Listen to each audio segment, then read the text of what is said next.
नमस्कार दोस्तों, इन्वारो अकेडमी पे आप सभी का एक बार फिर बहुत बहुत स्वागत है।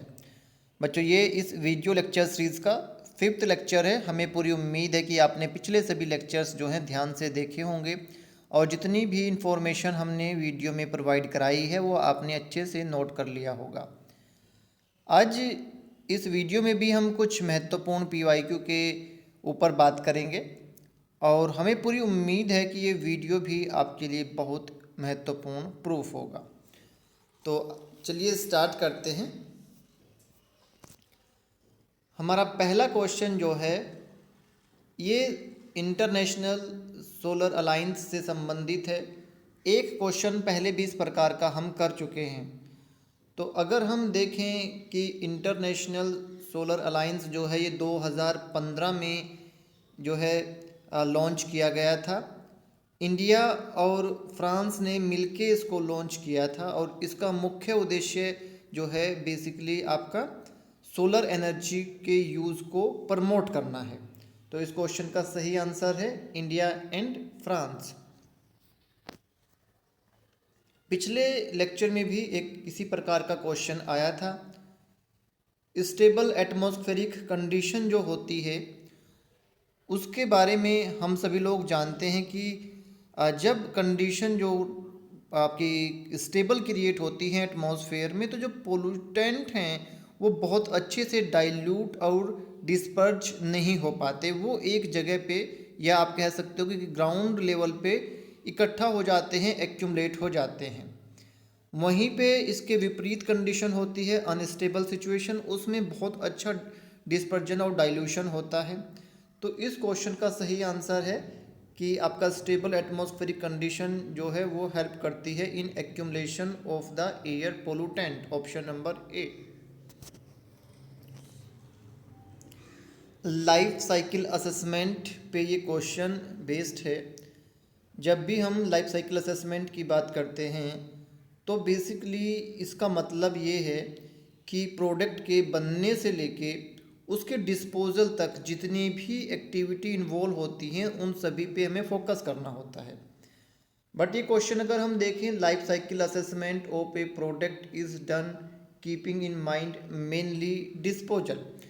हमारा जो मेन फोकस रहता है वो इस चीज़ पे रहता है कि जब एक प्रोडक्ट जो है वो अपनी लाइफ जो है पूरी कर लेगा, उसके पश्चात हम उसको क्या करेंगे, किस तरीके से हम जो है उसको दोबारा से या तो प्रोसेस में लेके आएंगे या फिर अंततः हम उसको डिस्पोज कर देंगे। जब कोई प्रोडक्ट डिस्पोज होगा तो उसका इन्वायरमेंट पे क्या असर होगा। ठीक है।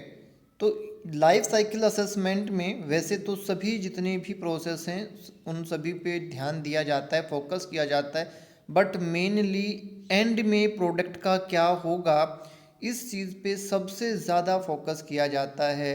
और हम जो है ये भी जानते हैं कि जिसका अंत में कुछ नहीं किया जा सकता उसको हम डिस्पोज कर देते हैं। और डिस्पोज बेसिकली दो तरीके से किया जाता है, या तो उसको जला दिया जाता है, इंसिनरेट कर दिया जाता है, या उसको लैंडफिल में जो है दफन कर दिया जाता है, लैंडफिल में उसको डंप कर दिया जाता है। दो ही तरीके हैं डिस्पोज करने के। तो जब भी कोई प्रोडक्ट डिस्पोज किया जाएगा उसका क्या असर होगा इन्वायरमेंट पे, इस चीज़ पे जो है सबसे ज़्यादा फोकस किया जाता है लाइफ साइकिल असेसमेंट में। तो ऑप्शन नंबर सी इस क्वेश्चन का सही आंसर है। सस्टेनेबल डेवलपमेंट गोल पे बेस्ड ये क्वेश्चन है। The contribution of energy efficiency enhancement measures could be significant in the realisation of the following sustainable development गोल।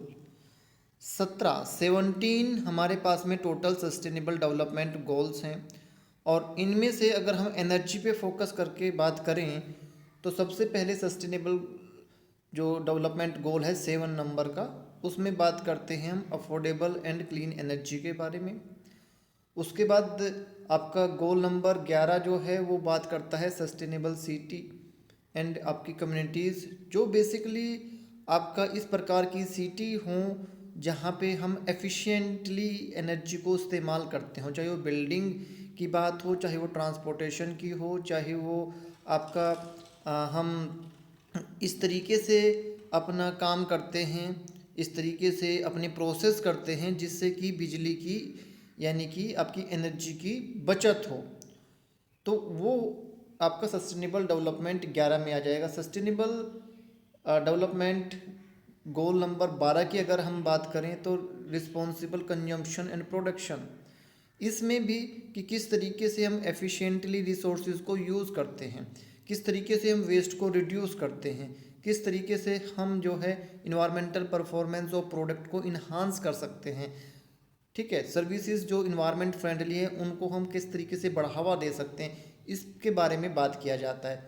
और आपका सस्टेनेबल डेवलपमेंट गोल नंबर 13, ठीक है, ये बेसिकली क्लाइमेट एक्शन पे बात करता है कि अगर हम एनर्जी से रिलेटेड ग्रीन हाउस गैस के इमिशन को कम करेंगे तो डेफिनेटली आपका क्लाइमेट जो है जिस तरीके से बदल रहा है उस तरीके से बदलना कम हो जाएगा।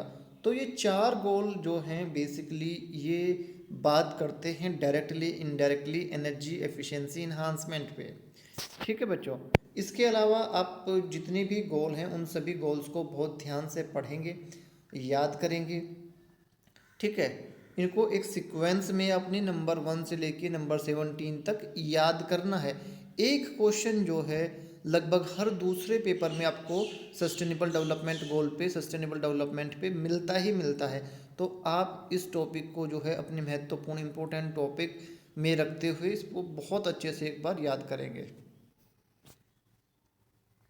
Solar water still is a device use to, basically जब हम अपने पानी से सोल्ट कंसंट्रेशन रिमूव करते हैं जिस डिवाइस की हेल्प से, उसको सोलर वाटर स्टिल डिवाइस कहा जाता है। वैसे तो बहुत सारे आजकल ऐसी डिवाइसेस आ गई हैं जो डिसैलिनेट करते हैं ओशनिक वाटर को, परंतु ये देखें हम कि इसमें बेसिकली हम बहुत ज़्यादा एनर्जी का इस्तेमाल नहीं कर रहे हैं।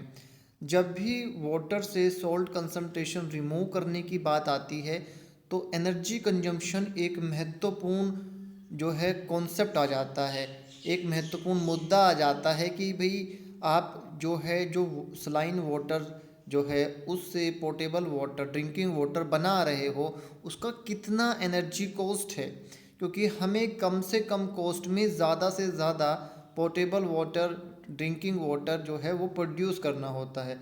तो ये बेसिकली एक अच्छा डिवाइस है जिसकी हेल्प से हम अपने वाटर को डिसैलिनेट करते हैं। ठीक है बच्चों, तो बेसिकली इसमें सनलाइट की हेल्प से पानी को गर्म किया जाता है और उसकी वजह से पानी इवेपोरेट होना शुरू हो जाता है और इवेपोरेट पानी को कंडेंस कर लिया जाता है। कंडेंस वाटर को फिर बाद में इस्तेमाल के लिए हम जो है कलेक्ट कर लेते हैं। तो इस क्वेश्चन का सही आंसर है ऑप्शन नंबर ए। हमें पूरी उम्मीद है कि जितने भी क्वेश्चन हमने यहाँ पे आपके साथ में डिस्कस किए हैं वो आपको सही से समझ में आए होंगे। बच्चों लगातार सीखते रहिए, मुस्कुराते रहिए, हमसे जुड़े रहिए। कोई भी अगर आपको डाउट आता है हमारी किसी भी वीडियो से संबंधित तो आप कमेंट बॉक्स में लिख के हमें बता सकते हैं या जो है व्हाट्सएप पे हमें मैसेज करके अपना जो है डाउट बता सकते हैं। ठीक है बच्चों, जितने भी क्वेश्चन आपके इस यूनिट में आए हैं किसी भी क्वेश्चन पे आपको डाउट है तो आप जो है वो क्वेश्चन हमें सेंड ज़रूर करें। ठीक है, उस क्वेश्चन पे हम वीडियो बना के आपको उसका सही से एक्सप्लेनेशन दे देंगे जिससे कि आप आसानी से उसको याद कर सको। God bless you. जियो बच्चों, टेक केयर।